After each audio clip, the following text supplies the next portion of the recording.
15 and we're live in Westminster.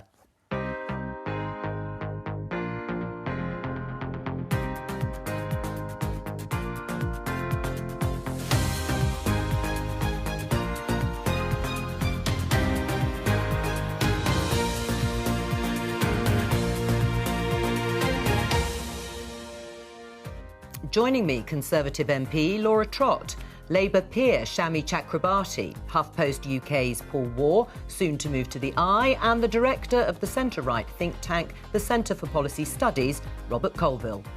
Today, the Health Secretary is about to give us his COVID plan for the winter. And it sounds like we'll need one. Anybody who believes that the big risk of COVID is now it's all in the past and actually it's too late to be making a difference has not understood where we're going to head as we go into autumn and winter. Government scientists and ministers say 12 to 15-year-olds should be offered a vaccine. Not everyone's happy. This is a real problem for us. It will lead to disputes in families and real problems about children's mental health in the opposite direction as they are put under pressure. We'll discuss these protests blocking the M25 yesterday. And Keir Starmer says this. The Labour Party will always stand with the trade unions, and it's why we will always need the trade unions to stand with us. This union leader agree.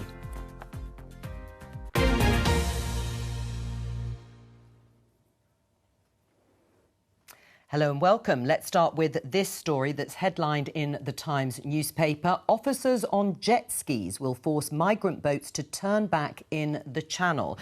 Let's start with pictures that appear to show exactly this. It's a practice exercise, we understand. Border Force officials training out in the Channel on those jet skis to help turn back migrant boats.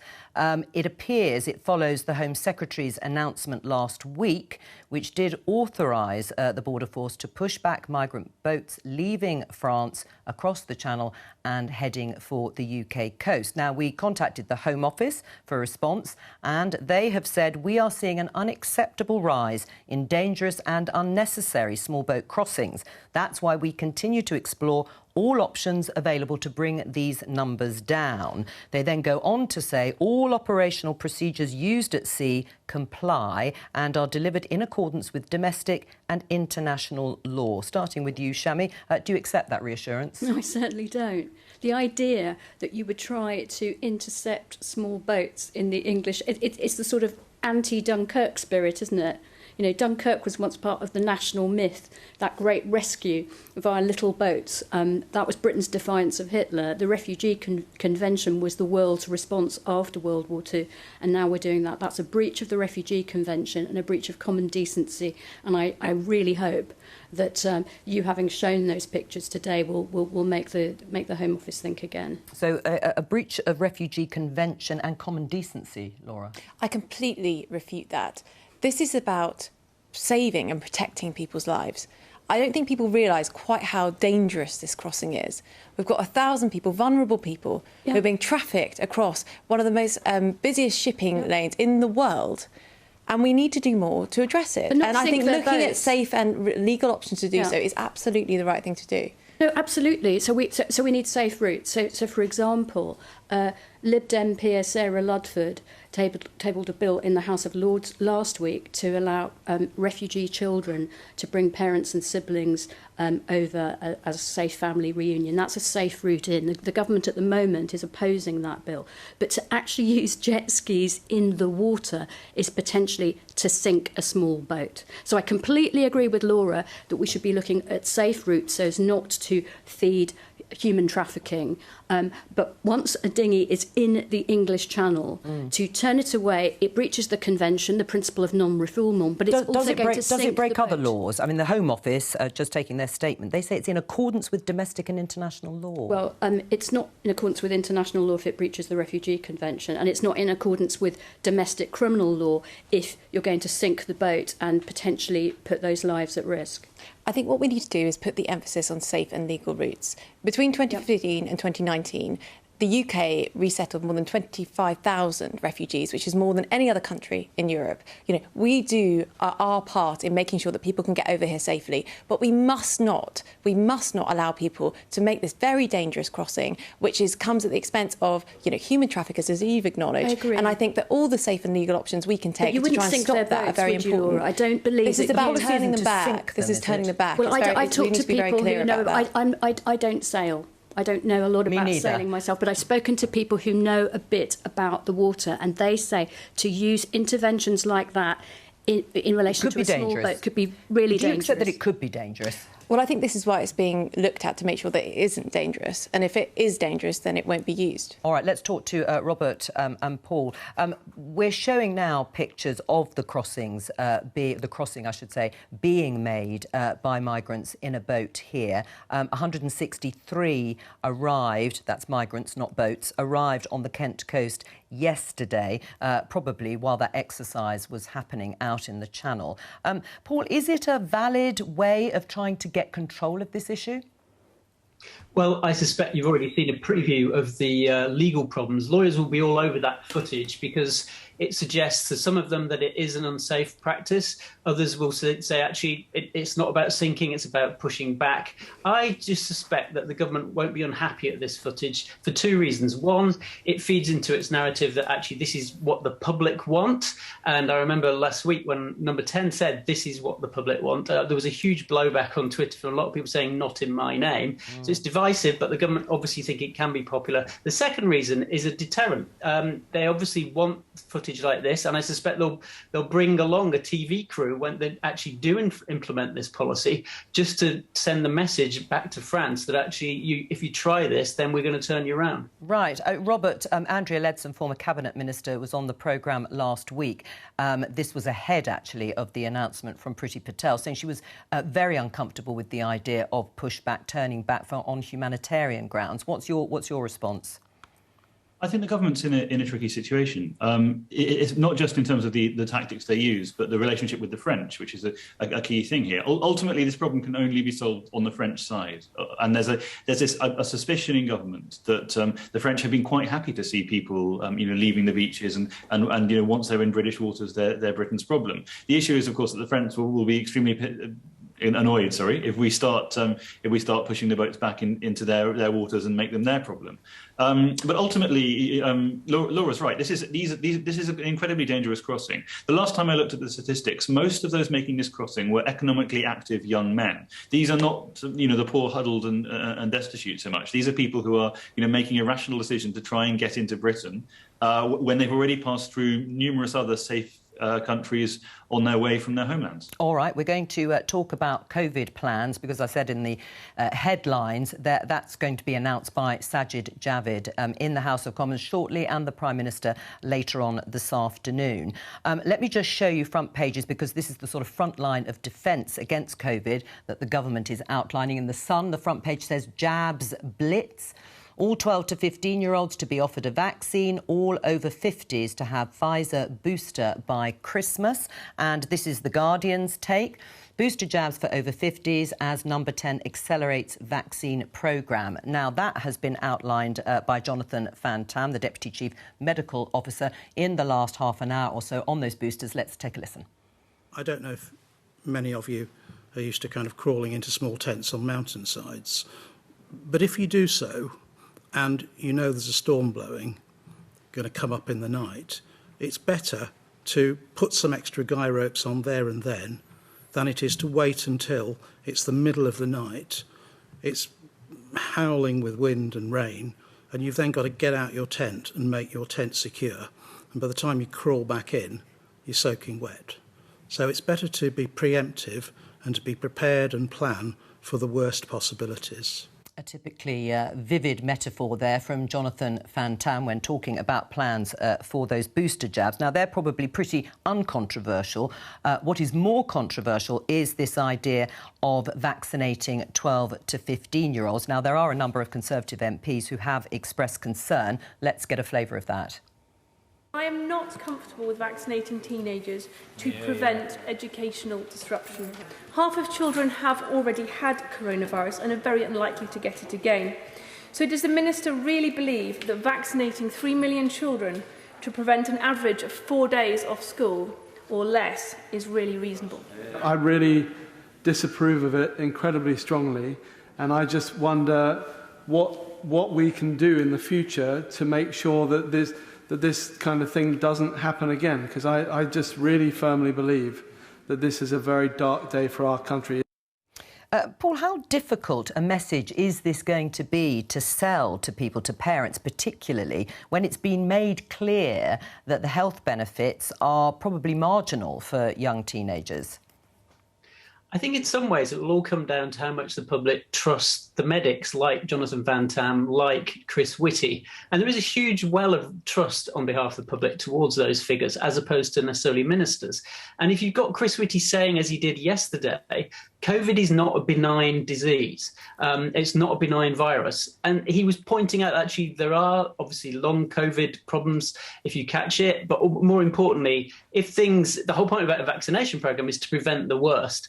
And I suspect that what parents will be trying to weigh up is this whole equation of, yes, there's a small risk of a heart problem if you're under 16, but there is, and actually there's a small risk of you catching COVID. And it's balancing those two. And overall, Whitty's judgment was that, yes, the damage to your education, when you wrap into that, the life chances that will be damaged for children, which in turn affect their public health and their long-term mental and physical health.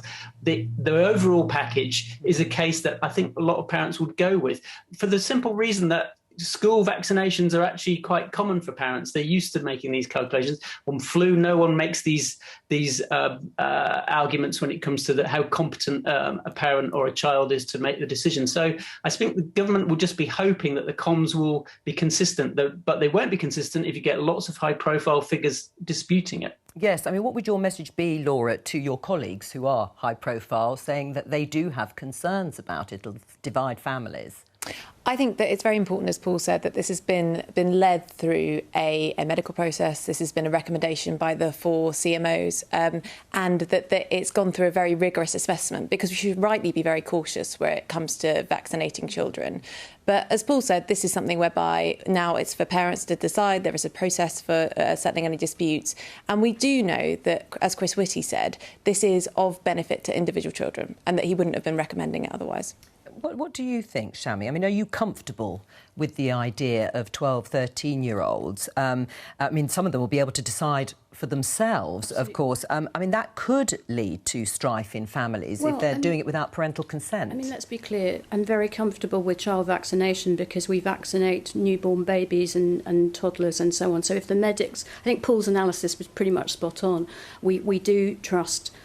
we have to trust the medical advice. I wasn't quite sure from the clips you showed what the central objection is. This dividing... If families are divided, it's because there are anti-vaxxers in the family, or there's some kind of principled objection? Well, I think it is this idea of marginal health benefit directly for children, rather than using the fact that they could miss school or their education might be disrupted. Is not considered by some people, those Tory MPs included, that is a direct health benefit. Well, I think I will go personally, as Paul suggested most people would, I would go with the medics. I would just say this, though. If we're in the wonderful position, the luxurious position of booster jabs for people over 50 like me... And me. Surely not. And for children, that's a wonderful position to be in. But it makes the moral and practical case for vaccinating the global south even greater. We need to waive the patents, as 100 Nobel laureates and former heads of government have urged the new German Chancellor to do today, because less than 2% of people in the poorest countries have been vaccinated. Now, that's not just immoral, that's not just vaccine apartheid. Because we want to trade and travel, it means that so much of the world is unvaccinated. If we don't step up global vaccination, we're going to have endless mutations and variants. Right, Robert, do you want to respond to what Shami's been talking about there in terms of sharing the vaccines and the patents? Sure. Well, that actually applies to the debate within the UK. It's not just about whether it benefits the individual children, which obviously Chris Whitty and Gove have decided it does. It's about reducing the pool of uninfected people within, or people without antibodies within which the virus can circulate. This is one of the reasons why teenagers and children have been offered not children, but teenagers have been offered the vaccine in pretty much every other large country. But of course, that logic applies globally as well. Ultimately, we're only safe from this virus when it can't, when everyone's vaccinated, when the pool, the pool that can swim in, the pool to develop new variants is smaller. That said, the patent stuff is a bit of a red herring, given that AstraZeneca are producing their version of this at cost, but and not enough. offering it to the world. Do you accept that? I mean, that is a big difference, isn't it, between AstraZeneca and Pfizer, for example? Well, first I would say that there's the concept of cost is quite a flexible friend, and different countries are paying different amounts. The other thing I would say is waiving the patents is about increasing production beyond what AstraZeneca can currently produce itself or under its bilateral licensing agreements. What we need to do is what was done during the AIDS epidemic, which is to allow the production of generics. And given that 97% of the funding for the AZ Oxford vaccine came from government, there's a very logical case. And we're looking for a temporary waiver. We've all sacrificed liberties and livelihoods, and so many people have. I think that some of these pharmaceutical companies need to do that too, and it needs to be agreed at the WTO, as most countries of the world now want. It's really Britain and Germany that are the obstacles. We really need to get on with that so that we can vaccinate the planet. All right, we're going to come back to COVID in a moment because, as I say, Sajid Javid will be taking to his feet fairly shortly. That's the Health Secretary. But let's talk about this climate protest, which disrupted the M25 yesterday. We can show you pictures here of a number of activists from the group Insulate Britain. Now, they were calling for the government to insulate social housing and set up a number of roadblocks, as you can see here, with their posters, one of them there saying, sorry to stop you, but you can see that there was quite severe disruption here and at other points of the M25. Laura, were the protesters right or wrong to do this? Well, that's clearly unsafe. I mean, everyone has the right to protest, but you can't do it in a way which is very unsafe to themselves or to other people. And, looking at those pictures now, that is not a safe way to protest. And I do not think it's appropriate at all. Right. Now, the government has a piece of legislation which aims to crack down on particularly disruptive protests. But before we come to that, let me just ask the others too. Is it right or wrong to allow protesters like that to sit at junctions going on to the M25? Robert? I'd say wrong. I mean, I think there's a line between protest and causing aggravation and inconvenience and danger to others, and that clearly crossed the line. Paul? Well, I think there's a big problem for the environmental movement if they stage protests like this, which are effectively counterproductive. You remember Extinction Rebellion split its own movement, had to admit its mistake when it stopped a tube train in East London in 2019, and lots and lots of working class commuters were absolutely furious that their attempt to get in and do a hard day's work had been disrupted by what they saw as sort of a bunch of poshos playing with climate as a protest. So I think this kind of thing doesn't win people round. Obviously there's a place for protest, legitimate protest, but this kind of thing tends to backfire. Right, Shami, they want to get noticed, and they did. Well, movements are movements, not top-down, well-ordered organisations. But what I will say is it's long been an offence to obstruct the public highway. You don't need new draconian powers to deal with that. And, of course, people were arrested yesterday. So what I don't want is for those pictures to become an excuse today, as the new police bill comes to the Lords, for powers that would criminalise making noise, making an impact, give the Home Secretary Henry VIII powers to define what impact is, and to allow wholly peaceful and non-dangerous vigils, protests, gatherings to be clamped down by Home Secretaries of governments of left or right into the future. Right, I mean, Laura, there is a point. 70 arrests were made yesterday as a result of that, as Shami said, and that happened under existing laws. So why do we need this new bill, this Police Crime Sentencing and Courts Bill? Well, obviously the bill is much wider than these individual powers, Sure. But just specifically on this, I think the police have said that they need more powers, particularly with allowing, for example, ambulances to be able to come through to try to remove people more quickly in the case cases of trespass. And that's what this bill is about. It's not about restricting the right to protest. It's just making sure it's safe for the people who are protesting and for everyone else as well. So what would be different then, Laura, about the way yesterday's protest was policed under the proposed new law? Well, we don't know. I don't know enough about that specific protest, but what we know is from previous protests, for example, where they were blocking the bridge and it was difficult to get ambulances through, that this was something that they needed the extra powers to be able to deal with. In my view, forgive me, but in my view, there are adequate powers to ensure that ambulances and police cars and other emergency vehicles can get through. I think that this Part 3 of the police bill is it's all about sending signals, it's all about culture war, but the provisions themselves are way too wide, and they could, I mean, I can remember coming out of the Supreme Court in the autumn of 2019 when we had the prorogation case, and there were some really, really angry pro-Brexit demonstrators, and they were very angry with me. They saw our litigation as trying to block Brexit.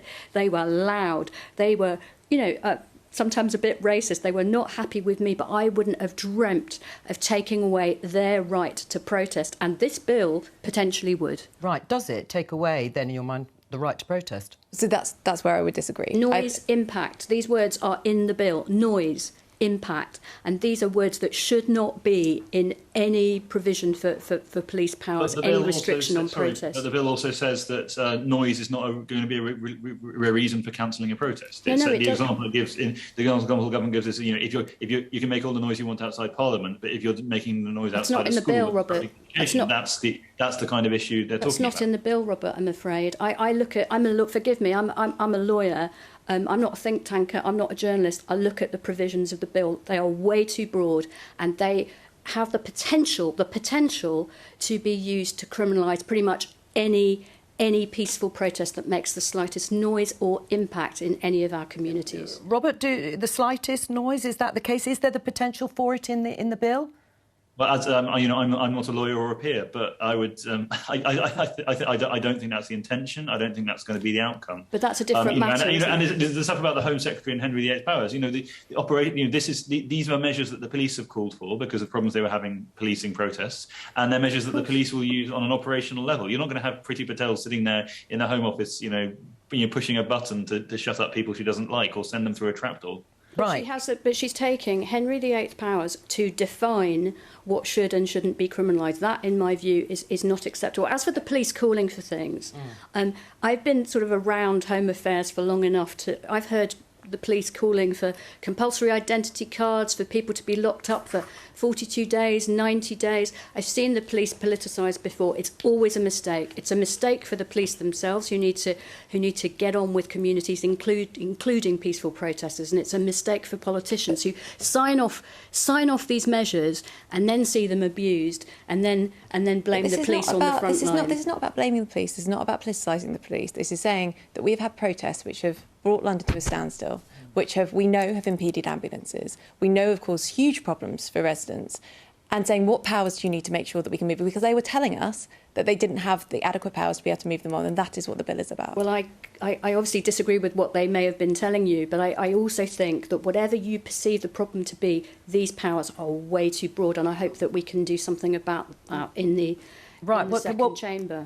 Paul, can I just pick up on something that Shami said, which is this is more about sending a particular signal to people. The government has said they don't want the sort of disruption that Laura and Robert have talked about, ambulances not being able to get to hospitals or vice versa. But is Shami right that it's about sending a signal more than that? Well, often, whichever government of whichever colour is in power, legislation is often about sending a signal, unfortunately, rather than about dealing with the problem.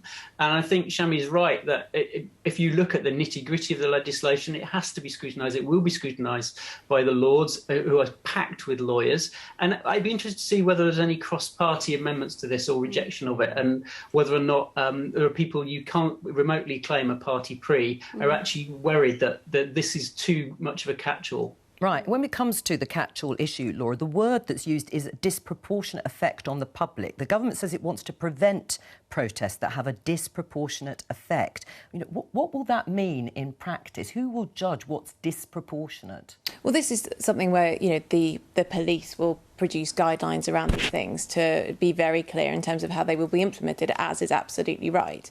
And, this bill is as Shami said, going through the House of Commons.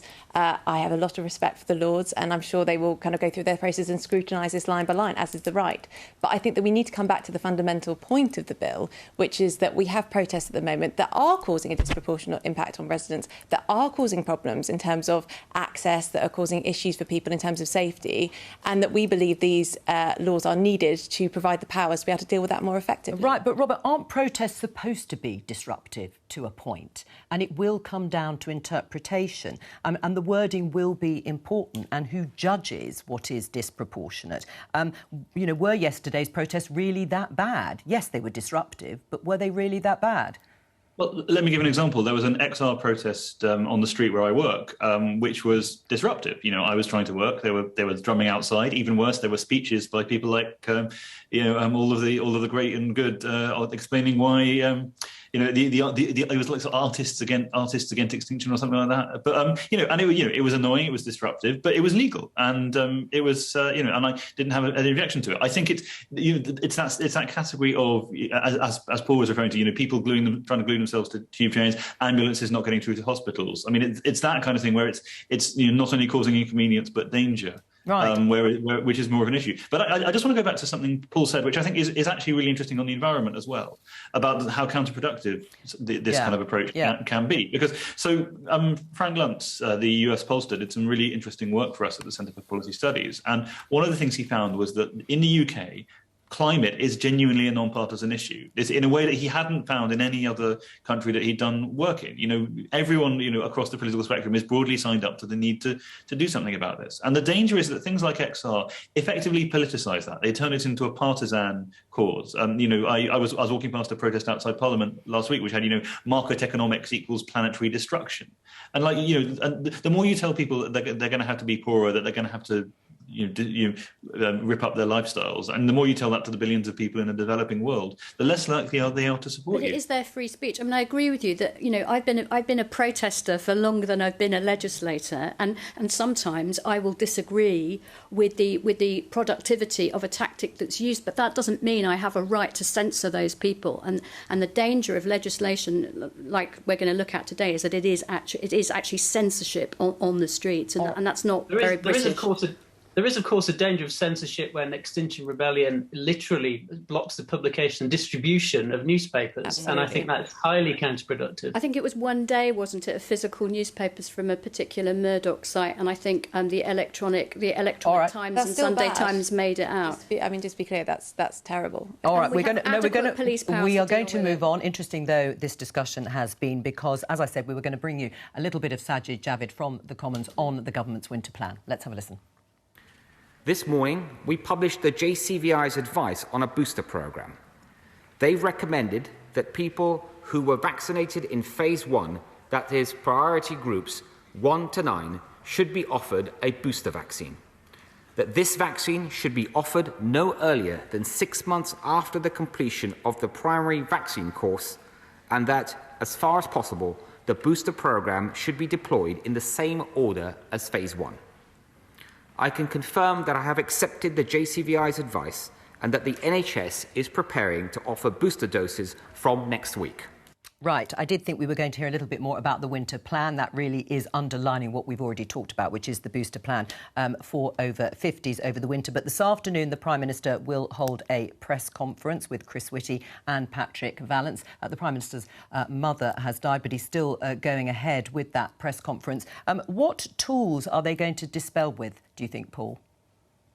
Well, what we've been briefed so far is that, for example, they're going to try and drop parts of the emergency COVID laws that are no longer needed. And we've just been talking about the need for unnecessary legislation being removed. They're going to keep in reserve, however, parts of their Coronavirus Act. Obviously, because they want to have something in the locker in case things go really wrong this winter. So, for example, vaccine passports, I imagine that will be, they haven't legislated for that, but they haven't ruled it out if they need to. The wearing of masks, working from home.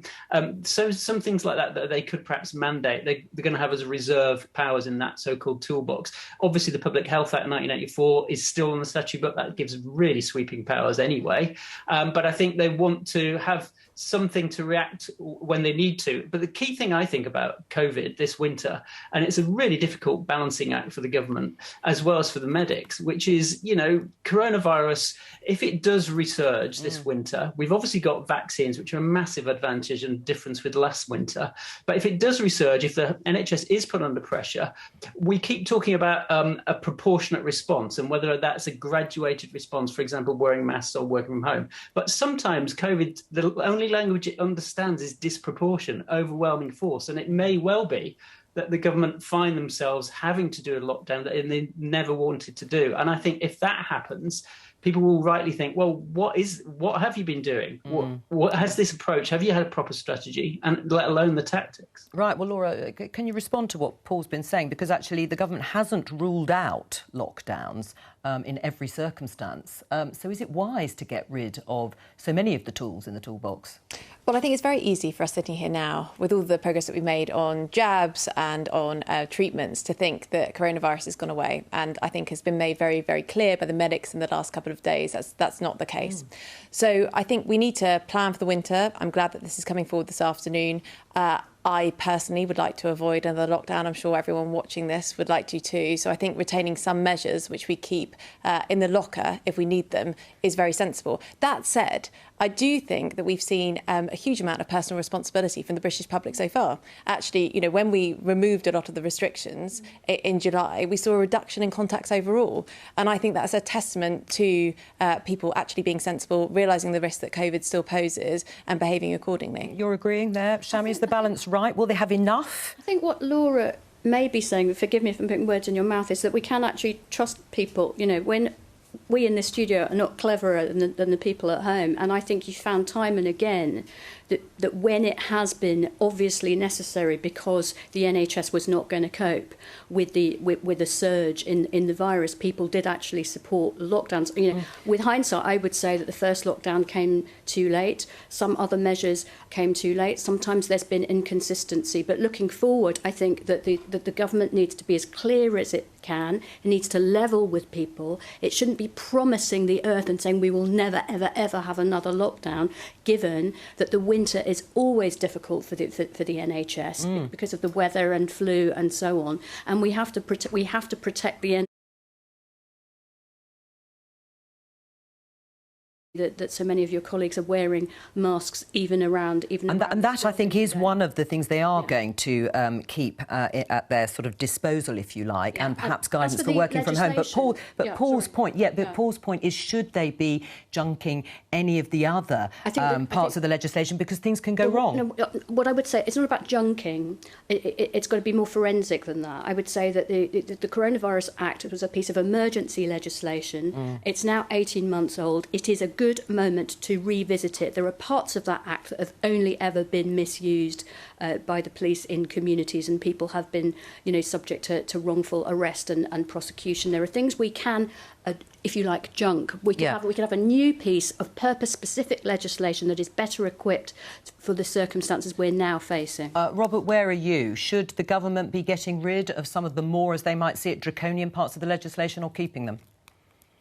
I think it's actually a fairly pointless debate. I mean, I think, yes, on balance, the government should get rid of this legislation. But as we've seen throughout this crisis, if Boris Johnson says, I need this and I need this tomorrow, Parliament and the Labour Party are not, and otherwise people will die. Parliament and the Labour Party are not going to go, you know what, you can't have it. It'll just sail through.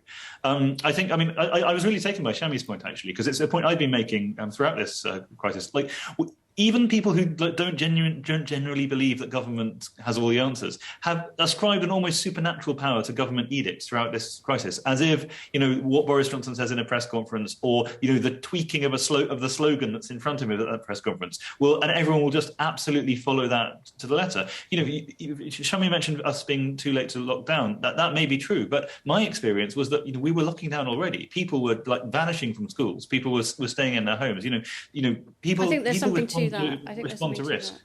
All right, well, just to confirm before we talk about something else, Sajid Javid has said that contingency plans will, as I indicated, be legally mandating face masks if necessary, probably in many circumstances, and working from home. guidance. I just want to show everybody this headline in The Independent. Revealed: Michael Gove's sexist jibes, racist jokes and homophobic slurs. Exclusive: Chancellor of the Duchy of Lancaster, Cabinet Minister, made the comments in the Cambridge Union debates in the late 1980s and early 1990s. Let's talk to the BBC's political correspondent Damien Grammaticus. Tell us a little bit more. Yeah, so I think it's important that context. So this was 30-odd years ago in the context of university debates in which Mr Gove was speaking, and the recordings, the audio recordings of those obtained by The Independent have Mr Gove making quite a number of comments. So he talks about black people, describing them as fuzzy wuzzies. This was in a debate in 1987 when he was the president-elect of the Oxford Debating Society, a debate about empire, and he talked about the fact that it may be moral to keep an empire because the fuzzy wuzzies can't look to themselves. He went on to talk about Margaret Thatcher in that debate. We're at last experiencing a new empire, an empire where the happy South stamps over the cruel, dirty, toothless face of the Northerner. And he talked about homosexuality, and the economist John Maynard Keynes describing him as a homosexualist, saying many of us are familiar with the fact that homosexuals thrive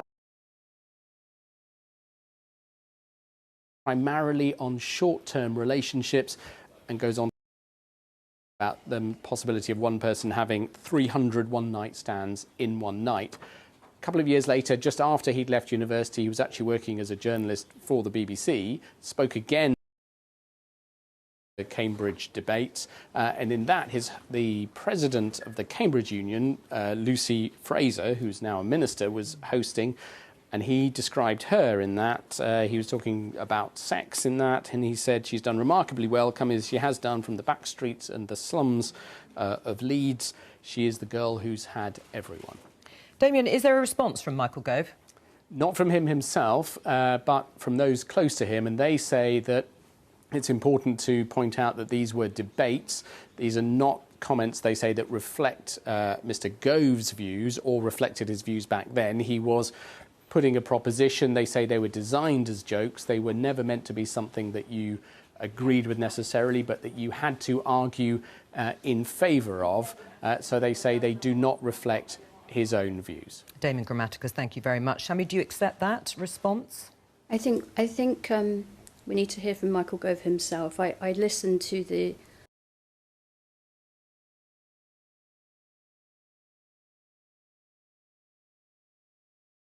recordings and I read the Independent story. The comments are really quite inflammatory, and I think they justify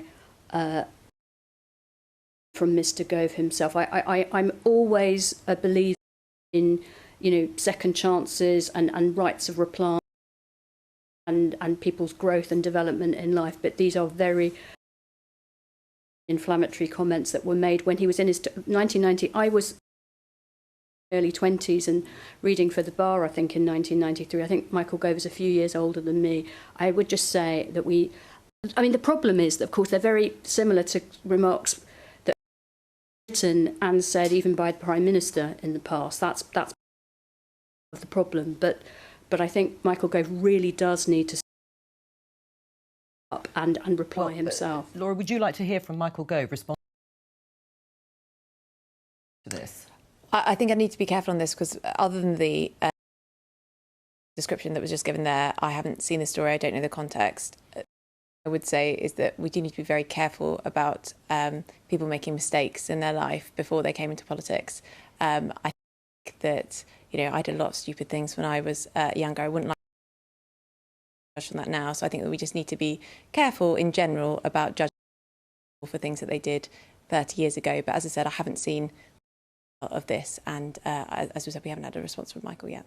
It's the TUC conference going on at the moment. We heard from the General Secretary Francis O'Grady yesterday. Well, Sharon Graham, who is the new General Secretary of the Unite Union, has been speaking today, broadly saying that workers politicians necessarily to stand up for them. Let's just listen to an excerpt. No politicians are coming over the hill to save us. No Westminster project is going to deliver pay rises for our members or defend them. This is our job, and we need to do it ourselves. The set routine of policy demand, media release, and then a lobby has to end. We're running out of adjectives. It doesn't work. It hasn't worked. The closures keep coming. The pay is still being attacked. We can't do what we've always done just because we've always done it. Paul, what did you make of her comments? How would you interpret them? Well, what's interesting about them is a shift on her part from what Unite have been saying for quite a long time, which is that the Labour Party is the vehicle for change, and therefore everything that Unite has been doing, or many of the things that Unite has been doing in recent years, have been through the vehicle of the Labour's National Executive Committee and the infighting on there, and whether or not Jeremy Corbyn could be allowed back as a member, the whole anti-Semitism rules, you name it. Anything that's internal in Labour, Unite has been involved in. Sharon Graham's signalling a big break with that. Along with, I have to say, other trade union leaders, not necessarily from the same wing of politics as her, more centrist people in the GMB, for example, have said, yes, it's all about the workplace now. And in a way, what's philosophically interesting about this is it repeats what Robert was talking about earlier, and Shami, which is, strangely, this sense of personal responsibility. If you want to change your work conditions, then you do it yourself through your union collectively. You don't have to rely on politicians. The big drawback to that, of course, is that ultimately you can campaign against fire and hire as British Airways, as the Unite have done, and the GMB have done at British Gas. You can campaign against it. You can strike. You can take every action that you want. But ultimately, only a Labour government can outlaw fire and rehire. So that's the point that Keir Starmer was making at the TUC this morning. And I think it was a bit of a warning to the union movement. Yes, of course, do what you should in your workplaces, but ultimately you need to change your government. Right, Shami, how worried are you by the comments in the way that Paul has outlined them and interpreted them, particularly that Sharon Graham doesn't seem to see politics, not even the Labour Party, and the historic links the party has had with organised Labour as the route out or saving them in some way? I don't think it's an either-or. I mean, I don't think there is a Labour Party historically or in the future without trade unionism, but equally, people can't just sit around waiting for a Labour government at some point in the future. I think that there is no inconsistency at all between Sharon Graham, and by the way, it's so refreshing to see this new generation of women trade unionists. I had the privilege of addressing the TUC some years ago, and I said, women are the modern face of trade unionism, and we need to finally have them at the helm, and it's just so wonderful to see that happening. I don't see an inconsistency between it's not just individual responsibility in the workplace, it's collective responsibility in the workplace, because that's how we protect each other in the workplace. But you can't deny that Sharon Graham is actually going on a different route. It's a departure from what previous union leaders have said about their connections and links financially and practically and emotionally with the Labour Party. Well, there has to be a partnership, and I think she wrote or said somewhere that that industrial relations can't be wagged by the Westminster. Yes, she said no more political tail wagging the industrial dog. I think there's got to be a genuine partnership. She represents millions of members. I don't represent anybody. I think there's got to be a genuine partnership, and I think we've got to have people active. Just as we've seen people protesting on the streets, they've got to be collectively organising in their workplaces as well. Right, are you worried? Should the Conservatives be worried? Go on, Robert. There's something that's fascinating. You said she represents millions of members, but she doesn't. The very weird thing about Unite, especially in recent years when it was essentially fused with the Corbyn project, is that it is, Sharon Graham is someone for whom Keir Starmer is basically too right-wing. If you look at how Unite's members actually voted at the last election, 39% of them voted Tory, 42% of them voted Labour. And Sharon Graham, who's now taken on this organisation with its enormous wealth and resources, was someone who was backed by the Socialist Workers' Party. The Unite leadership very clearly does not represent... We've only got a minute. I've just got to get Laura in, and then I'll come back to you very briefly. Laura, what about your response? She obviously doesn't see Sharon Graham, the Conservatives, either as the route to achieve their ends. Well, she said the government's not going to give you a pay rise. The government have given working people a pay rise. That's what this government has been all about. And that is the reason why we were backed, I think, by the overwhelming majority of union members. And long may that continue. Shami? Well, I think to go back to Robert's point, if Robert is right. There must be lots of members of trade unions who voted for the Conservatives. So he shouldn't mind that Sharon Graham wants to engage them in their direct concerns in the workplace, as well as other concerns in Westminster. That's wholly consistent with the fact that the modern trade union movement is male and female, and people are voting in all sorts of ways, as with everyone else in the country. But Keir Starmer is also right, in my view, that ultimately we will not deal with inequality in this country without a Labour government. Thank you to all of my guests. That press conference is happening this afternoon, but from all of us here, goodbye, and I'll be back tomorrow.